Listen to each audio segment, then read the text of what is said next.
दोस्तों नमस्कार। मैं आपका दोस्त इंजीनियर शिवम झा और आज बात करेंगे जो हमारे माननीय प्रधानमंत्री श्री नरेंद्र मोदी जी के द्वारा भारतीय रेलवे के लिए 508 स्टेशन को अमृत भारत स्टेशन बनाने का संकल्प लिया गया है। तो कुछ बातें होगी जो कि हम लोग रेलवे से जुड़े हैं, तो एक चर्चा होगी कि ये अमृत भारत स्टेशन क्या है, इस अमृत भारत स्टेशन की संकल्पना कहां से आई, क्यों जरूरत पड़ी और इसका आम जनमानस के साथ साथ जो भारतीय रेल कर्मचारी हैं उनको भी क्या फायदा होगा, या इससे भारतीय रेलवे की जो एक अपनी जगह है, अपनी एक प्रतिबद्धता है, अपनी जो एक संरचना है उसमें कितनी सुधार आएगी। तो चलिए बात करते हैं अमृत भारत स्टेशन की। हुआ क्या कि आज तारीख है 6/8/2023। ऐसे तो हमारा शेड्यूल रहता है, मैं कोशिश करता हूं कि एवरी संडे रात के 9 बजे आप लोगों के साथ चर्चा में आऊं, बात करूं और कुछ ना कुछ एक टॉपिक लेके आऊं जो भारतीय रेलवे से जुड़ी है, चाहे वो हर रोज की हमारी मेंटेनेंस हो या कुछ नई चीजें हो। तो आज हमारे लिए बहुत ही महत्वपूर्ण दिन है, क्योंकि अगस्त का महीना है, अगस्त की क्रांति की दिन होती है। अगस्त महीने में भारत ने आजादी प्राप्त की थी और अभी हम भारतीय स्वतंत्रता के लिए, जो भारत के लिए अमृत महोत्सव के तौर पे मना रहे हैं, जहां पे एवरीथिंग कोशिश की जा रही है कि हम एक संकल्प की दृष्टि से नई चीज की कोशिश करें। तो चलिए इसी सीरीज में हम बात करेंगे आज अमृत भारत स्टेशन की। आज भारतीय प्रधानमंत्री, हमारे देश के जो भारत के प्रधानमंत्री श्री आदरणीय नरेंद्र मोदी जी हैं, इन्होंने 508 स्टेशन के लिए फाउंडेशन स्टोन रखा ऑनलाइन, जहां पे हर जगह पे कोई ना कोई भारतीय रेल के या बड़े अधिकारी या भारतीय सांसद के, विधान परिषद के विधायक के कोई ना कोई एक रिप्रेजेंटेटिव जो भारतीय जनमानस को रिप्रेजेंट करते हैं, उनकी सहभागिता सुनिश्चित थी और बड़े अधिकारियों के द्वारा बड़े ही व्यापक तौर पे ये एक स्टेशन का प्रोग्राम है। हमारे ही आसपास के स्टेशन का है, फोटो था मैंने लगा दिया। तो आप देख सकते हैं छोटे छोटे स्टेशन में इतनी बड़ी अमाउंट में इतनी अच्छे ढंग से प्रेजेंटेशन दिया गया आम जनमानस को बताने के लिए। तो आखिर है क्या, जब सरकारी तौर पे इतनी मेहनत हो रही है कि आम जनमानस को बताएं कि ये क्या चीजें हैं, तो हमारी भी जिम्मेदारी बनती थी कि हम भी थोड़े समय निकाल के आधे घंटे 40 मिनट के समय में आपके साथ चर्चा करें और बताएं कि ये अमृत भारत है क्या। भारत सरकार की एक बहुत बड़ी महत्वाकांक्षी परियोजना है और आज के लिए नहीं है, ये आज से अगले 50 वर्ष को ध्यान में रख के तैयार किया गया है कि अगले 50 साल में भारतीयों को, भारतीय जनमानस को, भारतीय युवाओं को भारत के रेलवे स्टेशनों से क्या जरूरतें हो सकती है और उसको हम कैसे पूरा कर सकते हैं। इन सब सारे चीजों को चलिए हम एक एक कर देखेंगे और यहाँ पे चर्चा करेंगे पूरे भारतीय जो हमारी अमृत महोत्सव है, अमृत महोत्सव में जो अमृत भारत स्टेशन की संकल्पना है उसको हम देखने की कोशिश करते हैं। तो आइए सबसे पहले हम जानते हैं जो हमारा अमृत भारत स्टेशन योजना है, इसमें सबसे पहले हम देखते हैं कि आखिर है क्या। ये जो हमारा अमृत भारत स्टेशन योजना है ये है क्या और इसको हम कैसे अपने हिसाब से कोशिश करते हैं देखने का। तो चलिए ये इस योजना के बारे में अगर हम बात करें, अमृत भारत स्टेशन योजना के बारे में, तो माननीय प्रधानमंत्री श्री नरेंद्र मोदी जी की अपनी संकल्पना है, अपनी एक सोच है जो भारतीय जनमानस को भारत सरकार के द्वारा भारतीय रेलवे के तरफ से क्या सुविधाएं दी जा सकती है, नॉट ओनली पैसेंजर्स को। अभी मैं बात करूंगा इनकी कितनी बड़ी बृहद सोच है, इस बृहद सोच के बारे में हम आपसे बात करेंगे। तो सबसे पहले ये दीर्घकालिक दृष्टि से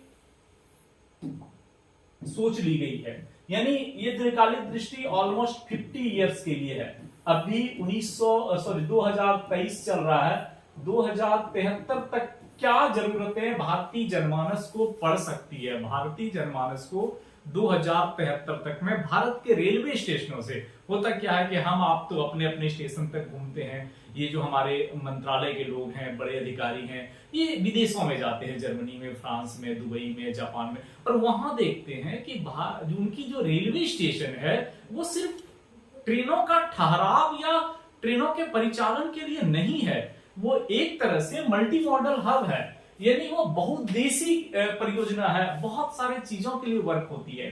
तो यहाँ पे उन्हीं सारी चीजों को ध्यान में रख के इन्होंने लगभग 24,000 करोड़ इन्वेस्ट करने की सोची है भारत के रेलवे स्टेशनों पे, जिसमें ट्रायल के तौर पे 3 स्टेशन ऑलरेडी हो चुके हैं। एक तो शायद गुजरात में है, गांधीनगर की कोई स्टेशन, दूसरा भोपाल की कमलापति स्टेशन, और एक बेंगलोर की तरफ की कोई स्टेशन है। तो ये 3 स्टेशन ऑलरेडी हो चुके हैं जो मल्टी मॉडल हब के रूप में काम कर रहा है।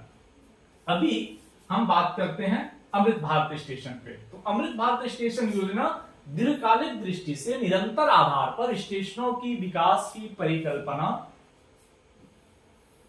करती है कि हम दीर्घकाल में भारतीय रेलवे स्टेशन को किस हिसाब से चाहेंगे। इस योजना का उद्देश्य रेलवे स्टेशन के मास्टर प्लान तैयार करना और सुविधाओं को बढ़ाने के लिए चरणों में मास्टर प्लान का कार्यान्वयन करना है। एक बार में तो कर नहीं सकते, लंबी पूंजी लगेगी, बहुत पैसा लगेगा। अभी अगर कहिए ऑलमोस्ट एक छोटे स्टेशन को, एक स्मॉल स्टेशन जो 7 से 8 लाइन का है, इसको विकसित करने के लिए लगभग 30 से 40 करोड़ का आवंटन हुआ है। एक स्टेशन पे 30 से 40 करोड़ की आवंटन हुई है, जिसमें बहुत सारी सुविधाएं दी जाएंगी जो हम आगे चर्चा करेंगे। तो इस तरह से भारतीय रेलवे के सारे स्टेशन, अभी जो प्लान है 1308 स्टेशनों को करने की है, जिसमें आज 508 स्टेशन का फाउंडेशन स्टोन माननीय प्रधानमंत्री के द्वारा ऑनलाइन रखी गई सुबह में। 3 स्टेशन ऑलरेडी ट्रायल के तौर पे डेवलप किए जा चुके हैं, बाकी मल्टी मॉडल बन रहा है। विभिन्न ग्रेड को एक साथ जोड़ने का प्रयास किया जाएगा। इसमें होगा क्या, जो विभिन्न ग्रेडों को जोड़ दिया, प्रतीक्षा कक्षों के प्रकार और जहां तक संभव हो कैफेटेरिया, रिटेल सुविधाएं प्रदान किया जाएगा।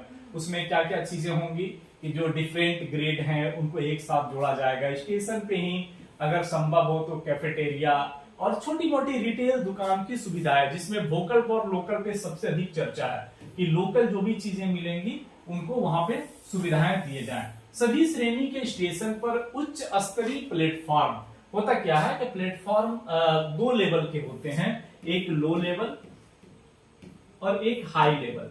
लो लेवल प्लेटफॉर्म में क्या होता है कि पैसेंजर्स को उतरने के लिए सीढ़ियों से उतर के फिर नीचे स्टेप रखने पड़ते हैं। इसमें जो युवा हैं, जो यंग हैं, वो तो ठीक है, आसानी से उतर जाएंगे, लेकिन जो बुजुर्ग हैं, बीमार हैं, दिव्यांग हैं, वो लो लेवल प्लेटफॉर्म पे ट्रेन से नहीं उतर सकते या उतरने में बहुत कठिनाई की सामना करनी पड़ती है। तो उसके लिए क्या किया गया है कि ट्रेन के बॉगी के लेवल में हाई लेवल प्लेटफॉर्म होती है जो 760 से 840 मिलीमीटर यानी लगभग 76 टू 84 सेंटीमीटर रेल लेवल से हाइट पे बनाई जाती है, उसको प्रिपेयर करके। तो ये उपलब्ध कराया जाएगा। सड़कों को चौड़ा करना और अवांछित संरचनाओं को हटाना। अभी आप स्टेशन पे जाइए, जो आपके रेलवे स्टेशन है, आसपास एरिया में बहुत से ऐसे स्ट्रक्चर मिल जाएंगे जिसकी कोई जरूरत नहीं है और किसी ने उसे हटाने के बारे में नहीं सोचा है।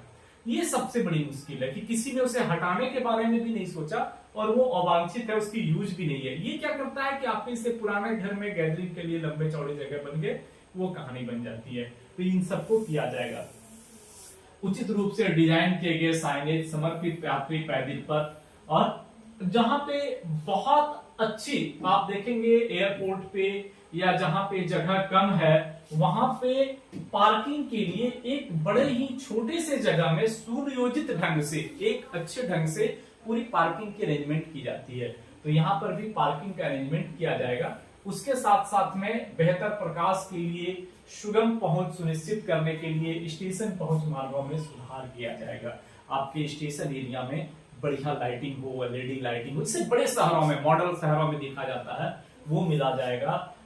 उसके अलावा रेल मंत्रालय में, जो हमारी रेल मिनिस्ट्री है, उन्होंने स्टेशन के आधुनिकीकरण के लिए अमृत भारत स्टेशन योजना के नाम से एक नीति बनाई है। यही है हमारी अमृत भारत स्टेशन। ये मैंने अभी आपको एग्जांपल दिया सुविधाओं का, बड़ी लंबी लिस्ट है। थोड़े से धैर्य के साथ पूरे वीडियोस को अगर आप देखेंगे, सुनेंगे, तो पूरी अमृत भारत स्टेशन आपको समझ में आ जाएगी अगले 10 से 15 मिनटों में, और ये भरपूर समझ में आएगा। जितने लोग हमारे साथ ऑनलाइन हैं वो ऑलमोस्ट हमें शेयर कर सकते हैं अपने अपने व्हाट्सएप ग्रुप में, फेसबुक ग्रुप में, लिंक्डइन में, सोशल मीडियाज पे। और अगर सब्सक्राइब नहीं किया चैनल को सब्सक्राइब भी कर सकते हैं। हमारे साथ रेलवे सिग्नलिंग पढ़ना चाहेंगे तो हमारे जो चैनल है रेलवे टेक्निकल उसको फॉलो कर सकते हैं, सब्सक्राइब कर सकते हैं, मेंबरशिप ले सकते हैं, ऑनलाइन भी हमारे साथ पढ़ सकते हैं। बहुत सारी हमारे साथ चलती हैं सिचुएट क्लासेस, तो उसको आप हमारे साथ फायदे में ले सकते हैं, यूज कर सकते हैं। तो आते हैं हमारे पास, तो अमृत भारत स्टेशन योजना दीर्घकालिक दृष्टि से निरंतर आधार पर स्टेशन के विकास की परिकल्पना है। यह लंबी अवधि के लिए मास्टर प्लानिंग और स्टेशन की जरूरतों और संरक्षण के अनुसार मास्टर प्लान के तत्वों के कार्यान्वयन पर आधारित है। आज के लिए प्लान नहीं है कि 2 करोड़ दे दो, ये काम हो गया, मेरे काम खत्म, मेरी ट्रांसफर हो गई, मेरा डिपार्टमेंट खत्म हो गया, मंत्रालय खत्म हो गया, काम खत्म। ऐसा है ही नहीं। ये बिल्कुल 50 वर्ष, जो मैंने शुरू में बताया, 50 साल आगे भारतीय जनमानस को भारतीय रेलवे से क्या चाहिए, इसको ध्यान में रखा गया है। और ये संकल्पनाएं विकसित देशों से ली गई है, वहां किस हिसाब से काम करती है। इसका जो मल्टी मॉडल उद्देश्य है, पर्पस है, इसका जो सबसे अधिक जरूरत के हिसाब से क्यों यूज पड़ा, तो उसकी अगर बात करें तो इस योजना का उद्देश्य रेलवे स्टेशन के मास्टर प्लान तैयार करना, न्यूनतम आवश्यक सुविधाएं, जो मिनिमम जो इमरजेंसी यानी कि मिनिमम जो हमें जब इसेंशियल्स अवेलेबिलिटी चाहिए वो सुविधाएं देना पड़ता है, न्यूनतम आवश्यक सुविधाएं देना, सुविधाओं को बढ़ाने के लिए चरणों में मास्टर प्लान का कार्यान्वयन करना, और लंबे समय में स्टेशन पर रूप प्लाजा और सिटी सेंटर बनाने का लक्ष्य है। अभी क्या होता है, हमें कुछ सामान लेना है, बाजार जाना है, मार्केट की जरूरत है, हम सिटी सेंटर जाते हैं। सिटी सेंटर क्या है, एक बड़े से मॉल में जरूरतमंद की सारी सामान एक छत के नीचे मिल जाती है। ये संकल्पना भी किसी शहरी विदेशी शहरों से ही आई है। तो उन संकल्पना को क्यों ना रेलवे स्टेशन पे लें। सरकार का कहना है कि हमारे रेलवे स्टेशन पे यात्री आते हैं, ट्रेनों के लिए वेट करनी पड़ती है, वो रुकते हैं या उतर के फिर उन्हें घर जाना पड़ता है, तो जरूरत की सामान लेने के लिए उन्हें पहले बाजार जाना पड़ता है सिटी सेंटर में, और वहां से वो सामान खरीद कर फिर घर जाते हैं। तो क्यों ना हम अपने ही रेलवे स्टेशन को एक सिटी सेंटर में तब्दील कर दें। जमीन की कमी है नहीं, हमारे पास एक एजेंसी है जिसको बोलते हैं RLDA, rail land development authority. Railway की जो जमीन है उसके विकास के लिए ये पूरा का पूरा सरकारी उपक्रम है जो रेलवे के अंडर में काम करती है। वैसे रेल मिनिस्ट्री के अंदर में ही काम करती है, बट वो सरकारी सार्वजनिक उपक्रम है, पूरी की पूरी सरकारी संस्था, मतलब सरकार मंत्रालय के अधीन नहीं है, सार्वजनिक उपक्रम है। तो इनका काम है कि रेलवे की जो लैंड है, बहुत लैंड है, अब पटरी के अलावा दोनों साइड में बड़े बड़े लैंड है, स्टेशन एरिया में बहुत लैंड है जो बिल्कुल यूज नहीं हो रहा है, तो उसको यूज करके हम उससे बिजनेस मॉडल रेडी करें जो आम पब्लिक को सारी सुविधाएं स्टेशन के पास मिल जाए। तो सिटी सेंटर बना देगा, उसके ऊपर रूफ प्लाजा बना देगा, यानी स्टेशन नीचे है और ऊपर पे बहुत इस जहां गेमिंग हो गया, कैफेटेरिया हो गया, बच्चों के लिए प्ले जोन हो गया, ओपन जिम हो गया, जो सुविधाएं लोग पैसे देके कहीं और से लेते हैं वो सारी सुविधाएं रेलवे स्टेशन पर रेडी कर देंगे। तो सरकार की महत्वाकांक्षी योजना में क्या आएगी कि आम पब्लिक या रेल कर्मचारी या आसपास के रहने वाले लोगों को सारी सुविधाएं रेलवे स्टेशन पे मिलेगी और रेलवे का रेवेन्यू जनरेशन का एक मॉडल मिल जाएगा। बिजनेस किसी को कहते हैं ना, रेलवे परंपरा क्या थी रेलवे की, हमें याद है जब हम लोग एग्जाम देने के लिए आज से 10-15 साल पहले स्टेशन पे जाते तो हम इसमें घूमते थे, कहाँ प्लेटफॉर्म पे चादर डालें इसके लिए सोचना पड़ता था। पूरे प्लेटफॉर्म पे कचरा, गंदगी, भिखारियों का अड्डा, जगह नहीं, मतलब वो एक तरह से रैन बसेरा, अनऑथराइज्ड रैन बसेरा के तौर पे दिखता था। आज आप जाइए, ये एक संकल्पना है, सोच है, प्रवृत्ति है, हम कर सकते हैं लेकिन कोशिश करनी पड़ती है। आज आप किसी भी स्टेशन पे कहीं पर भी चादर बिछा के सो सकते हैं, कहीं कोई जगह ऐसा नहीं है जो आपको अनईजी फील कराएगा। तो उसी तर्ज पे अगर हम स्टेशन के ऊपर पे, रूफ के ऊपर में अपनी एक तरह से विशेष अरेंजमेंट करें, योजना का लक्ष्य हितधारकों की जरूरतों को पूरा करना, जो आपके स्टेशन से रिलेटेड लोग हैं, वहां के पब्लिक हैं, वहां के स्टाफ्स हैं, वहां रोजाने वाले पैसेंजर्स हैं, वहां पर जो आसपास के बिजनेस मॉडल्स हैं, रेलवे जिस एरिया से जिस स्टेशन से गुजरी है, आसपास के पब्लिक गांव वाले हैं, आखिर उनको सुविधा देना हमारी CSR बनती है। तो जब हमारे पास पूंजी है, हमारे पास जमीन है, हमारे पास स्टाफ है, तो क्यों ना हम उसका यूटिलाइज करें। जो वहां से ट्रेन से उतर के ऑटो टेम्पो पकड़ के लोग दूर जाएंगे, वहां पर भी यूज कर सकते हैं। यह योजना नई सुविधाओं की शुरुआत के साथ मौजूदा सुविधाओं के उन्नयन और प्रतिस्थापन को पूरा करेगा। ये टॉपिक का मतलब है कि नया तो हम करेंगे, बट कोई भी चीज अगर आप बिल्कुल नई तौर पे करना चाहते हैं तो समय लगेगा, पैसे भी लगेंगे, पूंजी भी लगेंगे, और उससे रिवेन्यू जनरेट करने में समय भी लगेगा। तो क्यों ना हमारे पास जो स्टेशन ऑलरेडी अवेलेबल हैं, जहां से रिवेन्यू जनरेट हो रहा है, क्यों ना उसी में से हम कुछ चीजों को हटाते जाएं और नए चीज यहाँ पे डेवलप करते जाएं। धीरे धीरे क्या होगा कि पुराने सब प्रतिस्थापित हो जाएंगे, हट जाएंगे, और नई मॉडल में मेरा पूरा स्टेशन विकसित हो जाएगा जो मुझे चाहिए। सब घर में करते हैं कि एक बड़ा सा बाबूजी का घर था, मैं भी इसमें चेंजिंग करने एक कोना से शुरू किए, इधर से डेवलप करते चले गए, और जो अनवांछित चीजें हैं जो मुझे हटाना है उसको हटाते चले गए। तो हमें रहने की भी दिक्कत नहीं हुई, एक बार में पैसा भी नहीं लगा, और धीरे धीरे हम पूरे घर को मॉडिफाई कर लिए। ये संकल्पना भारत सरकार ने माननीय प्रधानमंत्री की महत्वाकांक्षी योजनाओं में शामिल होकर यहाँ पे आई है। तो अगर हम आगे बढ़े उद्देश्य से, तो इस योजना में उन स्टेशनों को भी कवर करेगी जहां विस्तृत तकनीकी आर्थिक व्यवहार्यता अध्ययन आयोजित किए गए हैं या किए जा रहे हैं, लेकिन रूप प्लाजा का निर्माण काम अभी तक शुरू नहीं किया गया, जिसमें मास्टर प्लान के चरणबद्ध कार्यान्वयन और संरचनाओं के स्थानांतरण को सूचित किया जा सके। चरणबद्ध योजनाओं में उपयोगिताओं पर अधिक जोर दिया जा रहा है, क्योंकि क्या है ना कि एक स्टेशन को अगर आप डेवलप करने जाते तो बहुत अमाउंट में पैसा लगता है, हजारों हजार करोड़ की बात करिए, 2 4 10 करोड़ नहीं। तो इतने पैसे एक बार में लगाए एक तरफ से संरचनाओं को पूरी गिराकर, तो ये संभव नहीं है। तो टेक्निकली उसे देखा गया और फेज वाइज, फेज 1 में कितना काम करना है, फेज 2 में कितना करना है, फेज 3 में कितना करना है, फेज 4 में कितना करना है, 3-4 फेज में बांट दिया गया, और उस हिसाब से पैसे इशू किए जाएंगे, एक एक फेज में काम किया जाएगा। और जिस फेज में ज्यादा उपयोग, क्योंकि सबसे पहले तो मुझे सेफ्टी के साथ रेल चलाना है, तो सेफ्टी पे सबसे अधिक ध्यान देना है, उसके बाद बिजनेस पे ध्यान देना है। तो इन सब चीज को करने के लिए भारत सरकार ने ये अमृत भारत स्टेशन योजना किया, जिसमें ऑलमोस्ट 1308 स्टेशन का चयन हुआ है। टोटल चयनित स्टेशन 1308 हैं। 3 स्टेशन मल्टी मॉडल के तौर पर डेवलप हो चुके हैं, और ऑलमोस्ट 508 स्टेशन की आज आधारशिला रखी गई, फाउंडेशन स्टोन आज रखी गई ऑनलाइन, माननीय हमारे भारत के प्रधानमंत्री श्री नरेंद्र मोदी जी के द्वारा। क्या मतलब इसका? मास्टर प्लान में भविष्य में बनाने जाने वाले रूफ प्लाजा के सबसे उपयुक्त स्थान का प्रारंभिक विवरण होगा।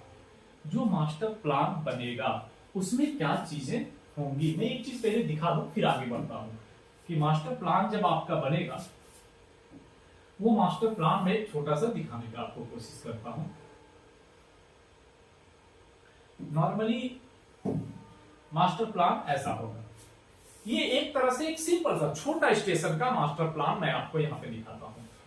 जैसे ये ऑलरेडी कोई स्टेशन है जिसको कि अमृत भारत स्टेशन के तौर पे डेवलप किया जाना है। इस स्टेशन को अमृत भारत स्टेशन के तौर पे डेवलप किया जाना है। तो जो स्टेशन बिल्डिंग अभी हमारे पास हैं, धीरे धीरे अगर ये जर्जर स्थिति में है तो इनको भी मॉडिफाई करना है। सबसे इंपॉर्टेंट है जो हमारी पैसेंजर्स हैं उनको सुविधा देना, ग्रीन रूम बनाना, उनको बैठने के लिए वीआईपी लॉन्च की व्यवस्था करना, उसकी जो एक हाईटेक अरेंजमेंट है, इंटरनेट की व्यवस्था हो वहां पे, जो PRS PIS सिस्टम होती है पैसेंजर्स को इंफॉर्मेशन देने की, वो हाईटेक हो, यूरिनल मॉडिफाइड हो, पे एंड यूज टॉयलेट की जो संरचना है वो ऐसा नहीं हो कि जाने में किसी को एजिटेशन महसूस हो, वो बिल्कुल आपको घर जैसा फीलिंग हो, बहुत अच्छी व्यवस्था के साथ हो, बुकिंग काउंटर बेहतर हो, जो टैंक है पानी का पीने वगैरह का ये सब प्रॉपर बने। उसके अलावा और भी बहुत सारी चीजें होती हैं। तो यहाँ पे छोटे से मैंने एक मॉडल का अरेंजमेंट दिखाने की कोशिश किया है इसके अलावा इसकी जो रूफ टॉप पे अरेंजमेंट बनेगी, उसमें कैफेटेरिया हो, उसमें आपका जिम हो, उसमें आपका बच्चों के लिए गेमिंग जोन हो, उसमें बुजुर्गों के लिए मेडिटेशन सेंटर हो, उसमें लाइब्रेरी हो, डोरमेट्रीज हो, ये सब चीज। अभी तो कैप्सूल डॉर्मेट्री भी आ गया है कि छोटे छोटे कैप्सूल के तौर पे जिनको 2 घंटे 3 घंटे आराम करना है, पूरा रूम 2 दिन का क्यों ले भाई, 3 घंटे मुझे आराम करना है, तो पे एंड यूज वाली छोटे छोटे कैप्सूल भी बनाए जा रहे हैं, जैसे मुंबई सबअर्बन बड़े स्टेशनों में बन रही है। तो इन सब चीजों को ध्यान में रख के पूरी की पूरी सिस्टम को डेवलप किया जा रहा है। तो हम आते हैं वहां पे। इस योजना में अग्रभाग में लागत प्रभावी सुधार, चौड़े, अच्छी रोशनी वाली, सौंदर्यपूर्ण रूप से मनभावन प्रवेश द्वार और बरामदे का प्रावधान। कहने का मतलब है कि पूरा का पूरा एंट्री एग्जिट और जो पूरी लॉबी एरिया है वो बेहतरीन से बेहतरीन डिजाइन की बनी। जैसे एयरपोर्ट वगैरह में आप जाते हैं, दूर से ही देख के मन खुश हो जाता है, तो वो सारी व्यवस्था हो। जो एग्जिस्टिंग बिल्डिंग है, मौजूदा भवन है, उसका अगर जरूरत है, अगर वो यूज करने लायक है, स्टेशन को जरूरत है, तो उसके उपयोग की भी समीक्षा की जाएगी। स्टेशन के प्रवेश द्वार के पास यात्रियों के पक्ष में जगह छोड़ना है और रेलवे के कार्यालय को उपयुक्त रूप से स्थानांतरित किया जाना है। अभी क्या होता है कि बहुत ऐसे ऑफिस हैं जो स्टेशन बिल्डिंग में ही बना दिए गए हैं, जिनमें 24 आवर ताला ही लटका रहता है, जरूरत ही नहीं है उसमें, वो कभी 6 महीने, तो वो आपके स्टेशन बिल्डिंग की जो एक ब्यूटी है उसको समाप्त करती है। तो वैसे नहीं, इन सब ऑफिस को दूर बनाया जाए, क्योंकि रेलवे के पास लैंड की कमी नहीं है, स्टेशन एरिया से आउट बनाया जाए। स्टेशन एरिया पे वही ऑफिस हो जो डेली खुले, हर रोज उसकी यूटिलाइजेशन हो, आम पब्लिक को उससे मतलब हो। कोई टेक्निकल ऐसी ऑफिस खोल दी गई है जिससे ना तो आम पब्लिक का मतलब है, ना हर रोज उसको ओपन करने की जरूरत है। तो इन सब चीजों को भी रोका जाने वाली है। इस योजना का उद्देश्य बेकार पुरानी इमारतों को लागत प्रभावी तरीके से स्थानांतरित करना। अब अगर जो अपडेटेड बिल्डिंग है जिसकी जरूरत नहीं है, उन सब बिल्डिंग को यहां से हटाना है, बिल्डिंग को रखना नहीं है। क्योंकि जो हाई प्रायोरिटी वाले आपके यात्री हैं, पैसेंजर्स हैं, उनकी गतिविधियों के लिए जगह खाली हो, क्योंकि आप जितना कंजेस्टेड एरिया रखेंगे, पब्लिक या जो आपके पैसेंजर्स हैं वो उतनी ऑड फीलिंग करते हैं, अरे स्टेशन बहुत गंदा है, बहुत कचरा है, क्यों लगाए हम। और भविष्य का विकास सुचारू रूप से किया जा सके, कोई भी डेवलपमेंट करने के लिए आपको लैंड चाहिए, फ्री स्पेस चाहिए, जगह चाहिए, तभी आप कुछ संरचना सोच पाएंगे।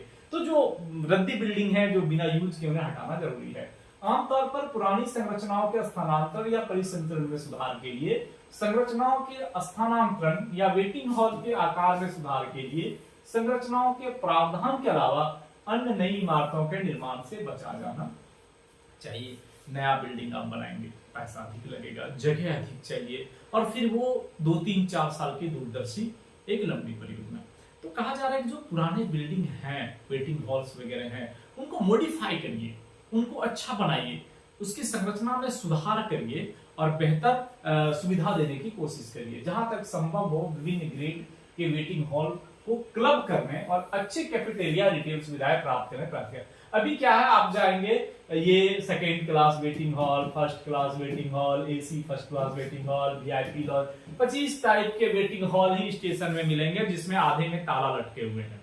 आधे की स्थिति ऐसी है, अगर छोटे बड़े स्टेशनों को छोड़ दें, मिडिल क्लास के स्टेशन में आधे के ताला खुलते नहीं है, सब बाहर एक प्लेटफॉर्म में शेड के नीचे बैठे हुए हैं, चाहे वो एसी के पैसेंजर हैं, चाहे वो नॉर्मल पैसेंजर्स हो या कोई भी हो, और फिर चले गए। तो ऐसी जरूरतें ना हो, उसके लिए क्या है कि जो डिफरेंट प्रकार के वेटिंग हॉल है उसे क्लब करिए और डिफरेंट टाइप के उसमें लॉन्च के अरेंजमेंट करिए कि सबको एक ही साथ रहे और उन्हें अलग अलग फीलिंग भी महसूस हो कि हम एसी वाले हैं, हम 1st क्लास एसी वाले हैं, हम 2nd क्लास वाले हैं। ये एक उसमें कैफेटेरिया हो, छोटी मोटी रिटेल सुविधाओं के लिए जो कैंटीन, अभी क्या है कि यहाँ पे बैठे हैं वेटिंग हॉल में, किसी बच्चे को बिस्कुट खाना है, यहाँ से निकल के 300 मीटर दूर यहाँ पे एक छोटी सी कैंटीन है या छोटा दुकान है, तो इस प्लेटफॉर्म नंबर 2 पे कोई है, उसको जाना पड़ रहा है प्लेटफॉर्म नंबर 1 पे, तो आदमी चाह के भी नहीं ले पाता। तो ईच एंड एवरी जो वेटिंग हॉल्स हैं वहां पे एक छोटे रिटेल कैफेटेरिया, इस हिसाब से किसी को चाय पीने की इच्छा हो, गेमिंग खेलने की इच्छा हो, बच्चे इंगेज रहे, बुजुर्गों को किताब पढ़ना है, लाइब्रेरी छोटी मोटी रहे, धार्मिक लाइब्रेरी रहे, जो भी रहे वो उसी एरिया में रहे, जिसको हम लोग बोलते हैं वोकल फॉर लोकल, उस एरिया की लोकल जितनी अच्छी चीजें हैं वो वहां उनको मिल जाए। महत्वपूर्ण जानकारी आदि प्रदर्शित करने के लिए किसी प्रमुख स्थान पर सर्कुलेटिंग एरिया के प्रत्येक तरफ कम से कम एक सौंदर्य रूप से डिजाइन किया गया होर्डिंग लगाया जाएगा, जिस होर्डिंग का आकार 10x20 मीटर की होगी। 10 मीटर 20 मीटर लंबा और 10 मीटर चौड़ा बड़ा होर्डिंग। क्यों? हर स्टेशन की अपनी अपनी एक इंपॉर्टेंस होता है, अपना अपना एक ब्यूटी होता है और हमें पता नहीं होता है। हम तो भाई घुमक्कड़ आदमी है, घूमने गए हैं, बट इस स्टेशन में क्या है, यहाँ की खूबियां क्या है, हमारे पास अगर 5 घंटे बच रहे हैं तो हम इसको कहाँ यूटिलाइज करें, किससे पूछें। तो इन सबको बताने के लिए बढ़िया साइनेज होर्डिंग लगनी चाहिए जो बिना पूछे स्टेशन पे घुसने वाले सबको दिख जाए। तो ये सबसे बड़ी इंपॉर्टेंट है। आप किसी बड़े शहर में जाएंगे फॉरेन कंट्री के, तो वहां के बड़े बड़े मार्केट में भी बड़ी बड़ी साइनेज मिल जाएंगे जो डिजिटल है आज के समय में, आपको पूरे इंफॉर्मेशन दे देगा, आप किसी को पूछने की जरूरत नहीं है। उसके अलावा जो रोड है वो कंजेस्टेड, एक गाड़ी आई दूसरी गाड़ी अब कहानी है क्या है, आसपास एरिया में बिल्कुल अनऑथराइज्ड जो ऑक्यूपेशन है, जो रेलवे के बिना नीड की है, भरा पड़ा है, उसको हटाना है। सड़कों को चौड़ा करना, अवांछित संरचनाओं को हटाना, उचित रूप से डिजाइन किए गए साइनेज, समर्पित पैदल पथ, सुनिश्चित पार्किंग क्षेत्र, बेहतर प्रकाश। आप फॉरेन कंट्रीज में जाएंगे, दिल्ली में कुछ रोड को ऐसा डेवलप किया जा रहा है, पूना में कुछ किया गया है जहां पे आपके रोड है जिसमें डिफरेंट ग्रेड में बांट दिया गया है, पैदल पथ, 2 व्हीलर 4 व्हीलर, हाईवेज जिसमें ब्रेकर के साथ नहीं है, बिना ब्रेकर के साथ है, तो डिफरेंट 8-10 लेन में बांटा गया। तो जब रेलवे कॉलोनियों में जगह की कमी नहीं है, स्टेशन एरिया में जगह की कमी नहीं है, क्यों नहीं इसकी रोड भी ग्रेडेड हो भाई। पब्लिक पथ, पैदल पथ, उसमें क्या है, डिफरेंट जो है साइनेज लगे हो, डिफरेंट होर्डिंग्स लगे हो, बोर्डिंग्स लगे हो, जिसमें एडवर्टाइजमेंट की भी व्यवस्था हो, स्टेशन के बारे में भी आप बता सके, आम पब्लिक को भी बता सके। तो इन सब चीजों को बताने के लिए आपके पास एमडी सिस्टम होना जरूरी है। स्टेशन उपयोगकर्ताओं के लिए सुखद अनुभव, ये इंपॉर्टेंट है। जो भी लोग कहीं भी जाता है, अगर उस आपके घर आया, किसी से कहीं मिला, अगर उसको अनुभूति सुखद हुई तो वो दोबारा आने के बारे में सोचेगा। किसी दुकान पे आप गए, किसी मॉल में गए, आपकी फीलिंग्स अच्छी रही, आपका उसके साथ ट्यूनिंग अच्छा बना, तो मन करेगा कि वहीं चला जाए। तो हमारे रेलवे स्टेशन के लिए हमारी जो बिजनेस पर्पस है वो पैसेंजर्स हैं स्टेशन एरिया में। तो पैसेंजर्स को जब तक हम सुखद अनुभूति ना दिलवाएं, जो गुड्स वाले हमारे क्लाइंट हैं, उनको कंज्यूमर्स हैं, उनको सुखद अनुभूति न दिलाए तो वो दोबारा क्यों आएगा। तो ये बहुत बड़ा वर्ड है कि सुखद अनुभव हो, जो भी हमारे पास आए उनके लिए सुखद अनुभव हो। उसके लिए जो भी चीजें हैं, स्थानीय कला संस्कृति के तत्व, ये सब चीजें स्टेशन में जो एक बढ़िया पेशेवर है, जो बढ़िया कुशल कारीगर है, उनके थ्रू दिखाया जाए, बनाया जाए, बताया जाए। सेकेंड, एंट्री स्टेशन बिल्डिंग और सर्कुलेटिंग एरिया को स्टेशन की जरूरत के मुताबिक बेहतर बनाया जाएगा। जहां भी वर्तमान में द्वितीय प्रवेश भवन उपलब्ध नहीं कराया जा रहा है, वहां सर्कुलेटिंग एरिया के लिए जगह की अच्छी योजना बनाई जाएगी और स्थानीय निकायों के साथ संपर्क स्थापित किया जाएगा ताकि द्वितीय प्रवेश के लिए पहुंच सड़कों को शहर के मास्टर प्लान में रखा जा सके और स्टेशन के आसपास के उपयुक्त किया जा सके। अभी आप जाएंगे, लगभग 90% स्टेशन में सिंगल एंट्री है, सिंगल एंट्री है। अब अगर आपका घर यहाँ पे है, एंट्री यहाँ पे है, तो आपको 8 किलोमीटर ऐसे घूम के आके ट्रेन पकड़ना पड़ रहा है। ऐसे बहुत सारे स्टेशन हैं अभी भी। तो प्रधानमंत्री की योजना में शामिल है कि नहीं, एवरी स्टेशन में डबल एंट्री हो, इधर से भी एंट्री मिले, इधर से भी एंट्री मिले। उसके अलावा ये मल्टी मॉडल कनेक्टिविटी हो, कनेक्ट, यानी यहाँ पे जो अभी क्या है कि स्टेशन आप आए, बस पकड़ने के लिए ऑटो पकड़ना जरूरी है, क्योंकि बसें स्टेशन यहाँ पे है, 10 किलोमीटर बिना ऑटो के आप जा नहीं सकते। तो उनका कहना है कि नहीं, हमारे रेलवे स्टेशन पे भी बस ट्रांसपोर्टेशन, स्टेशन के आसपास से कनेक्टिविटी हो, ऑटो हो, टैक्सी हो, यानी सारे मॉडल्स जो आसपास एरिया में अवेलेबल हैं, उनकी कनेक्टिविटी रेलवे स्टेशन से होके बने कि आम पब्लिक को ये परेशानी नहीं हो कि हमें कहाँ जाना है, क्या करना है। और इनके लिए दोनों साइड से बनना है, यानी स्टेशन के दोनों साइड से एंट्री की, सेकेंड एंट्री की व्यवस्था करनी हो। जितना स्टेशन है वो मैंने बता दिया आपको कि 76 to 84 mm का हाई प्लेटफॉर्म बनाना है और प्लेटफॉर्म का लेंथ अप्रॉक्स 600 मीटर, अभी 400 का भी रहता है, 600 का भी रहता है, बट अगर आपको एक पूरी लंबी कोचिंग ट्रेन को ऑक्युपाई करना है इंजन टू गार्ड बॉगी तक, तो ऑलमोस्ट 600 मीटर का आपको चाहिए। एक लंबी ट्रेन, विवेक एक्सप्रेस आ गई, कन्याकुमारी एक्सप्रेस आ गई, तो बड़ी लंबी ट्रेन जिसमें लगभग 24 से 26 बॉगीज हैं, इंजन है, गार्ड है, तो इन बॉगियों वाले ट्रेनों के लिए आपको ऑलमोस्ट 600 मीटर का प्लेटफॉर्म की जरूरत पड़ती है, ये आपको चाहिए। तो कहा जा रहा है कि लगभग जितने इस तरह के स्टेशन है वहां पे स्टेशन का लेंथ 600 मीटर से कम नहीं होना है। प्लेटफॉर्म शेल्टर की लंबाई स्थान और चरणबद्ध स्टेशन के उपयोग के आधार पर तय किया जाए। अभी आप जाइएगा, बहुत सारे स्टेशन आपको मिलेंगे जहां पे ट्रेन यहाँ रुक रही है, ऑलमोस्ट सारे ट्रेन यहाँ रुक रही है, जहां पे यहाँ जनरल बॉगीज है, यहाँ पे एसी बॉगीज है, यहाँ जनरल बॉगीज है, एक सीट यहाँ एसी के पास बना दिया गया। अब बारिश हो, तूफान हो, पानी हो, जनरल बॉगी पे यदि भीड़ होती है, ये लोग भीग भीग के पकड़ रहे हैं, और ये छोटा सा सीट यहाँ बना पड़ा है जो मुश्किल से 5 पैसेंजर्स नहीं है यहाँ पे बैठे हुए, क्योंकि इस स्टेशन पे एसी के लिए पैसेंजर्स ही नहीं आते हैं, बहुत कम रहते हैं। तो इन सब चीज से बचने के लिए इसकी एक प्लानिंग होनी चाहिए कि भाई हम 600 मीटर के प्लेटफॉर्म पे जो शेड बनाएंगे तो कहाँ अधिक जरूरत पड़ेगी, ठीक है पूरा नहीं बना सकते, बट कहाँ जरूरत पड़ेगी उस हिसाब से हम शेड दें, उस हिसाब से हम चेयर दें, जहां चेयर दें वहां पे सारे चेयर यूटिलाइजेशन हो। ऐसा नहीं कि जहां चेयर दिए हैं वहां पे 5 आदमी नहीं बैठा है, जहां चेयर की जरूरत है वहां पूरे लोग चादर बिछा के बैठे हुए हैं, तो ऐसी वाली परियोजना नहीं होनी चाहिए, ठीक है। नेक्स्ट थिंग्स, ट्रेन का मेंटेनेंस, जो रखरखाव की सुविधाएं हैं, दैट इज द इंपॉर्टेंट।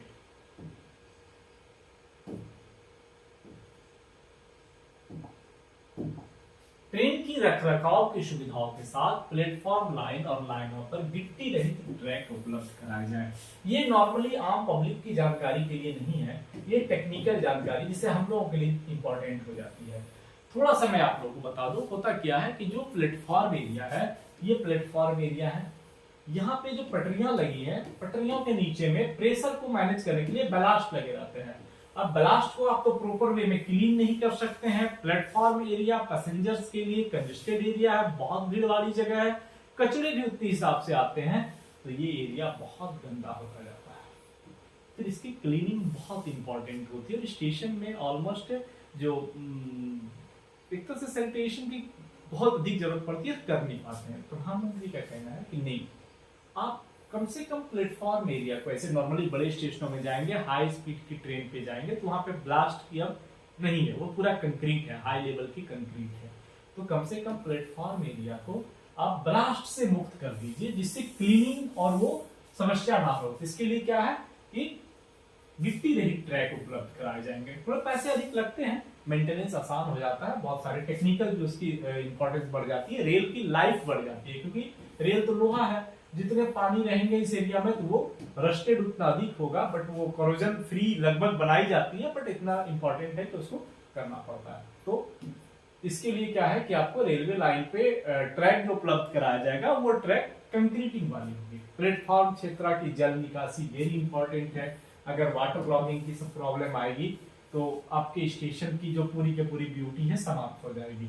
तो उसके लिए दिया गया है कि जो जल निकासी है या साफ करने पे, जहां तक क्योंकि वो जो हमारी सफाई अभियान है वो इम्पोर्टेंट है, अभी हम तक डिपेंडेंट रहते हैं, कोई आए तो करे, बट इस हिसाब से हो कि नालों की स्वयं सफाई किया जा सके, इस तरह से बनाया जाए कि आपने नल खोल दिया, क्लीन कर दिया, वो कचड़े बढ़ के चले गए, ऐसा बनाया जाए। प्राकृतिक ढलान पर्याप्त नहीं है, वहां उपयुक्त क्रॉस नालियां नवदान व्यवस्था की जाए, यानी कि एक सैनिटेशन की व्यवस्था जबरदस्त होनी चाहिए, क्लीनिंग की होनी चाहिए। एक इंपॉर्टेंट आप जाएंगे स्टेशन में, प्लेटफॉर्म के ऊपर की एफओबी है, आरओबी है या कोई एरिया है, हियर एंड देयर केबल की भरमार पड़ी मिलेगी। सीसीटीवी का केबल है, इलेक्ट्रिक का केबल है, टेलीकॉम की केबल है, टेलीफोन की केबल है, डाटा केबल है, बहुत भरे पड़े हैं, और हियर एंड देयर जहां जगह मिला लपेट दिया। नहीं, ये गलत है, पूरी की पूरी स्टेशन की ब्यूटी खराब हो जाती है। तो उसके लिए कवर्ड रूप से, और उसको जैसे हम लोग घर में लगाते हैं तो दिखता नहीं है, लाइट तो जल रहा है मेरे पूरे ऊपर में, बट दिख नहीं रहा है तार कहां से गया है, तो इस हिसाब से डिजाइन करना है, कवरिंग हो, ब्यूटी हो, और उसको डक्ट करके बनाना है। ऐसा नहीं कि केवल जैसे तैसे के लिए बना दिया जाए। और फ्यूचर पे भी केबल डालना है तो उसके लिए भी फ्री स्पेस पहले से डालते रहे, भाई इसमें अंदर डालो, यहां से खींच लो। ऐसा नहीं कि जहां तहां पोल में बांध के टांग के ले गए लटका के, तो ये नहीं करना है। नेक्स्ट थिंग्स, मास्टर प्लान में पार्सल हैंडलिंग वेरी इंपॉर्टेंट है। अभी आप देखिए, आप अमेजन से, फ्लिपकार्ट से कुछ भी सामान मंगाइए, जैसे ही लगता है कि वो इंडिया पोस्ट से आ रहा है, आपको मैसेज मिला इंडिया पोस्ट से आ रहा है, आप थोड़े टेंशन में आ जाते हैं, पता नहीं सुरक्षित आएगा या नहीं आएगा, मे बी फट जाएगा, टूट जाएगा। होता क्या है, इंडिया पोस्ट मैक्सिमम की जो एक जगह से दूसरी जगह ले जाने का ट्रांसपोर्टेशन करती है वो इंडियन रेलवे पे करती है। इंडियन रेलवे के पार्सल गोदाम में आप जाएंगे, माल ऐसे आया, ऐसे पटक के गया, कौन फाड़ा, कौन चूहा काट लिया, क्या हुआ, इसके बारे में ध्यान देने वाले लोग कम है। ये बहुत बड़ी समस्या है, रेपुटेशन खराब हो रही है। इंडिया पोस्ट वाले कहेंगे कि रेलवे में ट्रांसपोर्टेशन में टूट गई, वहां टूट गया। अंततः क्या है, कंज्यूमर अभी जितने ऑनलाइन मार्केटिंग है, कंज्यूमर के पास प्रोविजन है, अगर पसंद नहीं है तो रिटर्न कर सकते हैं। तो भाई दुकान वाले ने अच्छी गुड्स दी, पैकेजिंग अच्छा किया, रास्ते में फटा और कंज्यूमर ने नहीं लिया, रिटर्न उसके पास गया, लॉस किसका है, बिजनेसमैन का है ना। तो वो फिर हमारी रेलवे या इंडिया पोस्ट को क्यों देगा सामान, नहीं देगा। वो फिर रिफंड हो जाएंगे, ई कार्ट, लॉजिस्टिक वगैरह वगैरह, 150 कंपटीटर खड़े हैं। तो हम सरकारी तंत्र के आदमी होके सरकारी बिजनेस मॉडल को अगर लॉस पहुंचाए तो ये कतई सही नहीं है। तो इस चीज से बचने के लिए प्रधानमंत्री का कहना है कि पार्सल हैंडलिंग और भंडारण हैंडलिंग, इसको एकदम ब्यूटी के साथ किया जाए। जिसके लिए किसान रेल चलाया था, भाई मैं आपकी कच्ची सब्जी पहुंचा दूंगा हैदराबाद से दिल्ली बिना खराब हुए, ऐसी सुविधाएं देने की कोशिश की। यहां पर भी जो हमारी सुविधा है ये देने की कोशिश की जा रही है कि पार्सल और उसके सामान की हैंडलिंग की एक उचित मैनेजमेंट हो, जिससे जो बेचने वाले हमारे बिजनेसमैन हैं और जो लेने वाले कंज्यूमर हैं, उन दोनों के बीच की संबंध बनी रहे। और उन दोनों के संबंध बना के रखने में हमारी ट्रांसपोर्टेशन की बहुत बड़ी भूमिका है, मटेरियल हैंडलिंग की बहुत बड़ी भूमिका है। तो पार्सल एंड पार्सल हैंडलिंग, इन दोनों पर भी इसमें किया गया है। आप सोच देख सकते हैं, एक चीज को नहीं छोड़ा है। इस अमृत भारत स्टेशन सिर्फ नाम नहीं है कि एक स्टेशन को चकाचक कर दिए, पोचौरा चूना कर दिए। एक स्टेशन पे एक multi modal business hub create करने का बहुत बड़ा जरिया है। ऐसे प्रावधान किए जा सकते हैं कि जहां तक संभव हो स्टेशन अपने उपयोगकर्ताओं को मुफ्त वाईफाई प्रदान करे। मास्टर प्लान में 5G टावरों के लिए उपयुक्त स्थान निर्धारित होने चाहिए। स्टेशन एरिया में 5G, आपको पता होगा, मालूम होगा भी नहीं, रेलवे ने अपना स्पेक्ट्रम खरीद लिया है फॉर 4G के लिए, यानी LTE के लिए, जहां से 5G भी सेवा दी जा सकती है। ये उसका अपना स्पेक्ट्रम है, नो जियो, नो रिलायंस, नो एयरटेल, अपना स्पेक्ट्रम उन्होंने खरीद के रखा है, जिसके लिए पैसे, सैटेलाइट पैसे सब दे दिए हैं। क्योंकि कम्युनिकेशन मिनिस्टर भी हमारे रेल मिनिस्टर हैं, तो उनके थ्रू सारे लाइसेंसिंग वे की प्रक्रिया हो चुकी है। अब क्या है कि एवरी स्टेशन में ये फिक्स होना चाहिए कि यहाँ पे 5G का टावर होगा। इसके थ्रू क्या है कि आगे चल के जो ट्रेनें चलेंगी उस पर भी कम्युनिकेशन बेस्ड टावर, क्योंकि आपको पता है कवच लग रहा है सब जगह, तो कवच में भी 5G 4G नेटवर्क की बहुत इंपॉर्टेंस है, उसके बिना कवच काम नहीं करती है। तो स्टेशन के में आप किसी चाय दुकान पे गए, कैफेटेरिया में, अगर वहां लिखा है फ्री वाईफाई, तो लगता है चलो ये भी पी लेते हैं, आधे घंटे चाय भी पियेंगे और थोड़ी सी वाईफाई भी यूज कर लेंगे। तो स्टेशन में 2 मिनट, 10 मिनट, आधे घंटे, 1 घंटे बिताना आसान हो जाता है अगर आपको फ्री वाईफाई की सुविधाएं इजी वे में मिल जाती है, जिसकी स्पीड अच्छी हो। ऐसा नहीं कि वाईफाई लिखा है चक्का घूम रहा है, नहीं, स्पीड अच्छी हो। स्टेशन के सार्वजनिक क्षेत्रों के भीतर फर्श, दीवारें, संरचनाएं, फर्नीचर, सैनिटरी फिटिंग आदि जैसे तत्वों की सामग्री खत्म, जहां सतहें या तो यात्रियों के सीधे शारीरिक संपर्क में आती है या उन्हें दिखाई देती है, अत्यधिक टिकाऊ, अधिमानतः धोने योग्य होनी चाहिए और आमतौर पर धूल रोधी और कम रखरखाव की आवश्यकता होनी चाहिए। यानी जहां पर भी आम पब्लिक के टच वाली जगह है, दीवार है, तो उसको ऐसा नहीं बनाए जिसको हम क्लीन ना कर सके, वो क्लीनेबल होना चाहिए। तो है क्या, उसको हर रोज आप क्लीन करके चकाचक रख सकते हैं। Waiting hall, platform, retiring room, office में उपलब्ध फर्नीचर की समीक्षा की जानी चाहिए और उस क्षेत्र के रेलवे स्टेशनों के लिए उपयुक्त, अधिक आरामदायक और टिकाऊ फर्नीचर के लिए हस्तक्षेप की योजना बनाई जाएगी। चरणबद्ध तरीके से मल्टी डिजाइन फर्नीचर को खत्म करने की योजना बनाई जाएगी। पुराने आप सरकारी ऑफिस में जाइए, देख के ही लग जाएगा सरकारी ऑफिस है, उसका टेबल, उसका अलमीरा, उसका कुर्सी, उसका दरवाजा, क्यों? और एक प्राइवेट छोटी सी ऑफिस है, ये देख के लग जाए कि ये प्राइवेट ऑफिस है। तो ये डिफरेंस खत्म होना चाहिए। इस डिफरेंस को खत्म करने के लिए ये पॉइंट वेरी इंपॉर्टेंट है। आप जाइए first class AC waiting retire में, बड़ा सा लकड़ी का बड़ा सा टेबल लगल है, वहां पे एक आदमी रजिस्टर लेके बैठा है, क्यों? जिस आदमी को आप फर्स्ट क्लास एसी की सीट दी है, उसके लिए वेटिंग और अरेंजमेंट करके, तो वहां पे बड़ा सा लकड़ी का, हाँ ठीक है पुराने जमाने के वो साल की लकड़ी होगा, कीमती होगा, बट आज के लिए इंपॉर्टेंट नहीं है। आज के लिए आपके पास पैकेजिंग बहुत मायने रखता है, तो उसके लिए ये व्यवस्था करनी है। साइनेज को साफ तरीके से खोजने के लिए अच्छी तरह जानकारी चाहिए, अच्छी दृश्यता होनी चाहिए और सौंदर्य की दृष्टि से मनभावन होना चाहिए। अब कोई चीज दिखाना है आपको, उसको इस हिसाब से दिखा रहे हैं, देखने में मजा ही नहीं आ रहा, तो उसकी क्वालिटी अच्छी होनी चाहिए। आज के समय में जितने भी डिस्प्ले 4K होना चाहिए, बड़े डिस्प्ले होना चाहिए, सब चीज दूर से दिखना चाहिए, उसकी क्वालिटी में सुधार किया जाना बहुत इंपॉर्टेंट है। पहले क्या है कि किस स्टेशन पे एक्सकलेटर लगना है, ये डिपेंड करता था कि वहां कितनी यात्रियों की संख्या आती है, यानी स्टेशन का रिवेन्यू मॉडल क्या है, कितना पैसा स्टेशन पे मिल रहा है। नहीं तो एक्सकलेटर नहीं लगे तो भाई जिस स्टेशन में दिव्यांग आ रहे हैं हमारे, जिस स्टेशन पे बुजुर्ग आ रहे हैं, जिस स्टेशन पे बीमार आ रहे हैं, जिस स्टेशन पे कैंसर का मरीज उतर रहा है, वो क्या आपके प्लेटफॉर्म 1 से 2 तक सीढ़ी चढ़ पाएगा? और अगर नहीं चढ़ पाएगा तो इसके लिए क्या सुविधाएं हैं? 2 ही आए, 4 आए, वाई?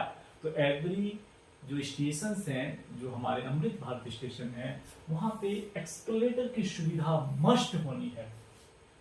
एक एक यात्री हमारे लिए महत्वपूर्ण है, तो वहां कितनी यात्रियां आनी है इस क्राइटेरिया को छोड़ के सिंपल सी बात है, वहां एक्सकलेटर होना है, एसी लॉन्ज होना है, वाटर कूलर होना है, पीने पानी की अच्छी सुविधाएं होनी है, फ्रेश होने के लिए टॉयलेट होना है, ये सब सुविधाएं यात्रियों को ना देख के स्टेशन को देखना है। दिव्यांग जनों के लिए सुविधाएं समय समय पर रेलवे बोर्ड द्वारा अनुसार होती रहनी चाहिए, वो हम लोग के लिए आते रहते हैं, उस हिसाब से मिलता है।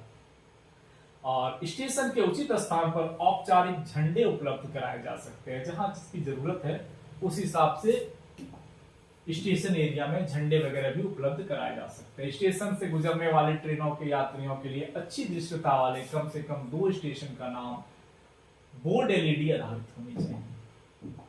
जो यात्री आएंगे उसके आसपास के 2 स्टेशन का नाम उसको दिखना चाहिए कि कौन से स्टेशन है। अभी क्या होता है कि हम दीवार में लिख देते हैं, ऐसे एक वाल पे छोटा सा लिख के दिखा देते हैं 5 किलोमीटर, नहीं, सर्कुलेटिंग एरिया की 4 दीवारें स्टेशन मान्यता है। बाहर से स्टेशन का दृश्य अवरुद्ध नहीं होना चाहिए, प्रवेश को लोहे स्टील की ग्रिल बार से नियंत्रित किया जा सकता है। होता क्या है ना, आम पब्लिक पता नहीं सोना छुपा के रखे स्टेशन में, दिखेगा नहीं, बड़ा सा 10 फीट का दीवार बना दिया, अरे भाई वहां क्या चोरी होगी? और उसके लिए आरपीएफ है हमारे पास। स्टेशन एक ब्यूटी प्लेस होना चाहिए, लोगों का विजिटिंग प्लेस होना चाहिए, देखने के लिए आना चाहिए। चलो स्टेशन देख के आते हैं, तो आप बैरिकेटिंग करिए, बट वो ग्रिल से करिए कि दूर से लोगों को स्टेशन का जो ब्यूटी है वो दिखना चाहिए, लगना चाहिए कि हाँ एक हेरिटेज चीजें हैं।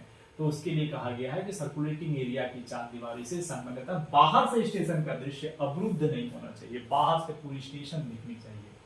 सभी श्रेणियों के स्टेशनों पर महिलाओं और दिव्यांगजनों के लिए अलग प्रावधान के साथ पर्याप्त संख्या में शौचालय, एक शौचालय बनाए हैं और 500 की भीड़ है, पता नहीं क्या होगा, बाहर ही तो गंदा होगा। अब वहां मोदी जी बोल रहे हैं हमारे कि बाहर में शौचालय नहीं जाना है, घर में शौचालय होना जरूरी है। तो उसके लिए क्या है कि स्टेशन पे जितना पर्याप्त शौचालय उतना जाए, स्थान पर स्टेशन के उपयोग के लिए उपयुक्त दिखाई देने वाला और पहुंच योग्य होना चाहिए। शौचालय ऐसे जगह ना बनाए जहां पैसेंजर पहुंच ही नहीं सकता, उसकी जगह ऐसी होनी है जहां पैसेंजर्स की भीड़ आसानी से जा सके। ऐसा नहीं कि झोला यहां रखे वहां गए तब तक में झोला गए, तो ये सब सुविधाएं रखना है। धन की उपलब्धता और मौजूदा परिसंपत्तियों की स्थिति के अनुसार स्थायी और पर्यावरण अनुकूल समाधान को धीरे धीरे बदलना होगा। इन सब सुविधाओं को आपके स्टेशन में अमृत भारत स्टेशन के तौर पे देना है। प्रदान की जाने सुविधाएं और सुविधाओं के पैमाने के ऊपर व्यापक मार्गदर्शक सिद्धांत, स्टेशन पर यात्रियों की संख्या, उपयोगकर्ताओं के विभिन्न विभाग और स्थानीय अधिकारियों से हितधारकों के परामर्श और डीआरएम के अनुमोदन के आधार पर अंतिम रूप दिया जाना है। डीआरएम कौन होते हैं? हमारे रेलवे में डिविजनल रेलवे मैनेजर, मंडल रेल प्रबंधक। एक मंडल रेल प्रबंधक के अंदर में लगभग 70-80 स्टेशन या एवरेज 100 स्टेशन मान के चलिए आते हैं। तो हर एक डीआरएम को लगभग 10 से 15 स्टेशन मिले हैं अमृत भारत स्टेशन में कन्वर्ट करने के लिए। तो उनकी प्रायोरिटी है, उनकी प्राथमिकताएं हैं कि हम अमृत भारत स्टेशन को उस हिसाब से डेवलप करें। तो अमृत भारत स्टेशन पे आज हमने चूंकि सवेरे माननीय प्रधानमंत्री जी को देखा था कि उनकी एक परिकल्पना है, संकल्पना है, सोच है कि आम जनमानस तक ये बात पहुंचे कि भारतीय रेलवे स्टेशन को किस हिसाब से डेवलप किया जा रहा है उनकी जरूरत के लिए। और ये अगले 50 वर्ष को ध्यान में रखा गया है भारतीय युवाओं को, क्योंकि स्टेशन एक तरह से ये भी रहे कि आपके लिए रिवेन्यू जनरेशन का एक जगह बन जाए।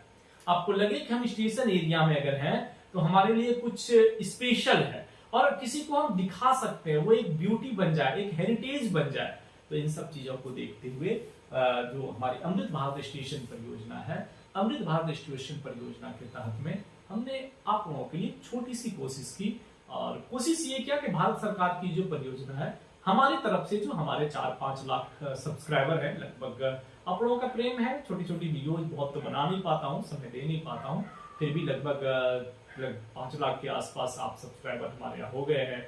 अच्छा लगता है देख के कि आप इतने प्रेम से हमारे साथ जुड़ रहे हैं और मैं भी कुछ आपको दे पाऊँ, कोई वीडियोस दे पाऊँ। उसके अलावा कुछ चीजें जो हमारे टेक्निकल ज्ञान है, उसके लिए हमारी जो रेलवे टेक्निकल की दूसरी चैनल है जिसमें हम आपको रेलवे शेड्यूल इंजीनियरिंग के बारे में कुछ परामर्श करते हैं, बताते हैं, सिखाते हैं, उसे भी सब्सक्राइब करिए। उससे रिकॉर्डेड वीडियोस भी बहुत मिलेंगे अगर आप मेंबर के रूप में ज्वाइन करते हैं मुझे। साथ ही अगर हमसे आप रेलवे शेड्यूल इंजीनियरिंग पढ़ना चाहते हैं, अगर आपको लगता है कि हमसे कुछ सीखना चाहते हैं, तो हमारी ऑनलाइन क्लासेस आती हैं रात को 8:30 से 10:30 के बीच में 2 घंटे की, उसे भी ज्वाइन कर सकते हैं। बट उसमें ज्वाइन करने के लिए क्या है कि बीच बीच में आपको जब भी कोर्सेज शुरू होंगे उस समय ज्वाइन करना पड़ेगा। और आज हम अमृत भारत स्टेशन की चर्चा को यहीं पे विराम देते हैं। अगले दिन, अगले संडे को देखना मत भूलिएगा, समय याद रखिएगा, रात 9 बजे, प्रत्येक रविवार रात 9 बजे एक नए एपिसोड के साथ हम आपके साथ जुड़ते हैं, जिसमें रेलवे की संरक्षा पे सेफ्टी सेमिनार भी हो सकती है, आए समय के परिदृश्य के आधार पे कुछ चर्चाएं भी हो सकती हैं, लेकिन कोशिश रहती है कि जुड़ी हुई बातें रेलवे से हो। हम रेलवे के लिए हैं, रेल हमारे लिए है, तो हमारी कोशिश रहती है कि हम रेलवे पे ही बात करें। हाँ, कभी ऐसी चीजें आ गई जो रेलवे से बाहर की बात हो तो भी कर सकते हैं, बट मैक्सिमम हम रेलवे पे बात करेंगे। जय हिंद, जय भारत। अनुमति दीजिए आज की शो में यहीं तक। यह हमारा रेलवे टेक्निकल टॉक, जिसमें हम बात करते हैं रेलवे पे, रेलवे के लिए और रेलवे के भविष्य के लिए भारत सरकार की रेल परियोजनाओं पर। जय हिंद, जय भारत।